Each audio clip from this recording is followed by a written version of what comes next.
Oh my god. That was so fast. How the hell did I do that? Pretty easy actually. So, all you gotta do is this scramble.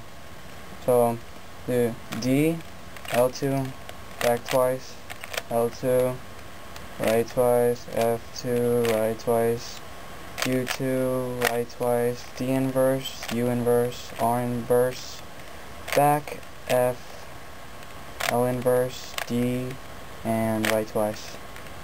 So the solution is only 7 steps, so 7 moves.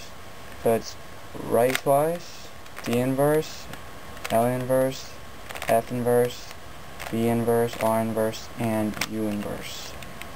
Alright, one thing, when you do this, make sure that when you scramble it, you do the solution in the same position. So I scrambled it with the orange face facing me and the yellow top on top. So that's what you gotta keep that same position. So yeah, that's how you solve it under 10 seconds. Alright, have fun with that, guys. I'll post the scramble and solution on the side. Peace.